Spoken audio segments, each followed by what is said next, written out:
You crouch down and your dog shoves its nose straight into your palm, wet and cold and completely ordinary. You felt that same nose 1,000 times, and it always feels exactly the same. You barely think about it. It's just dog nose, soft and slightly rough, and always a little damp. Most people assume one dog nose looks pretty much like any other dog nose, just a smooth patch of skin with a couple of nostrils. That assumption is wrong, and it's been wrong for almost 100 years. That smooth, bumpy skin is actually a one-of-a-kind pattern, as individual as a human fingerprint. It has been used to formally identify dogs since long before microchips ever existed.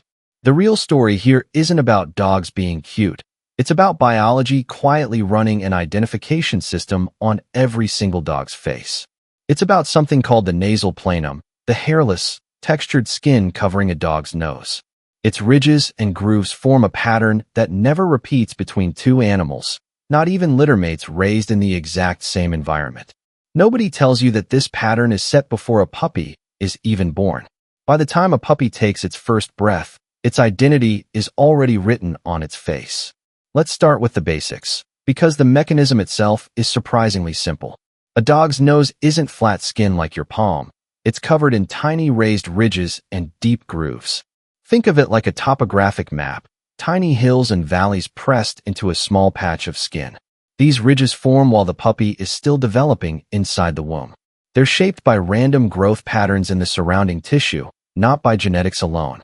Because that growth process is random down to the individual dog, no two nose patterns ever turn up identical.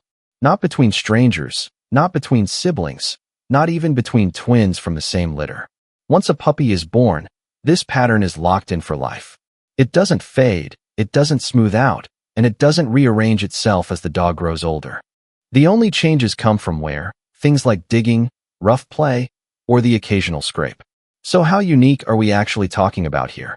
In 1938, the Canadian Kennel Club began using nose prints as an official method of identifying dogs. That's decades before microchips, decades before DNA testing, decades before anyone thought to scan a barcode on a collar.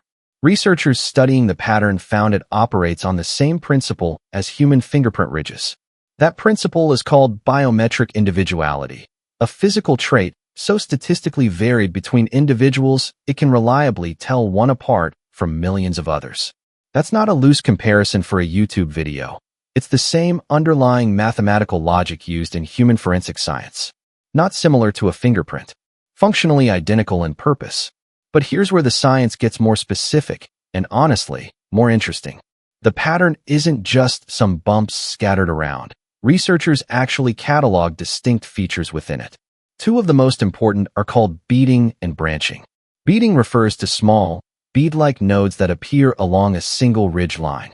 Branching refers to a ridge that splits into two separate paths, like a fork in a tiny road. Both of these microfeatures multiply the number of possible unique combinations dramatically. Scientists comparing thousands of individual nose prints have run the numbers on this. The odds of two dogs sharing an identical full pattern are astronomically small. We're talking about rarity on the same order as two unrelated people sharing an entire fingerprint.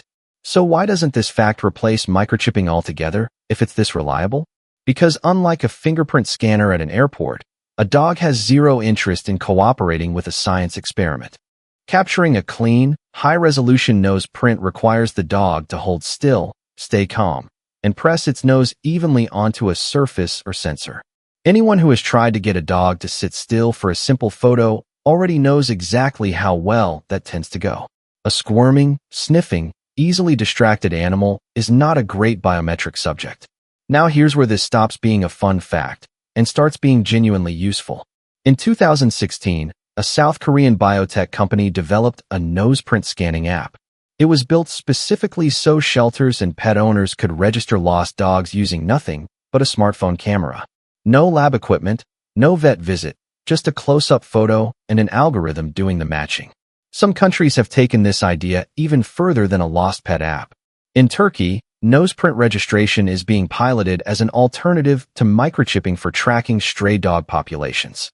Researchers there favor it because it's non-invasive, requires no surgery, and costs almost nothing to scan. That single design choice could reshape how shelters worldwide identify lost and stray animals within the next decade. A pattern nobody notices could quietly become a global identification standard. But here's the part that should actually surprise you. This isn't just a dog thing, not even close. Cats have their own unique nose patterns, distinct enough to identify individual animals. Even cattle have unique muzzle patterns, and some livestock systems already use muzzle prints for tracking. That's the same basic idea farmers once solved with ear tags, just written naturally into the skin. Which means this quirky dog fact is actually a small window into a much bigger biological rule. Surface texture, not color, not size, is often the most individually unique trait an animal carries. So what can you actually do with this information, practically speaking? Honestly, not much, day to day, and that's worth admitting up front. You're not going to start nose printing your dog at home for fun on a random Tuesday. Most vets still rely on microchips anyway, because they're faster and don't require the dog's cooperation.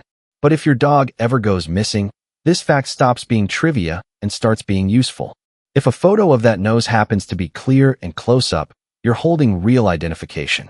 It's identification as unique as a fingerprint sitting quietly in your camera roll the whole time. So next time that cold, wet nose presses into your hand, look a little closer at it.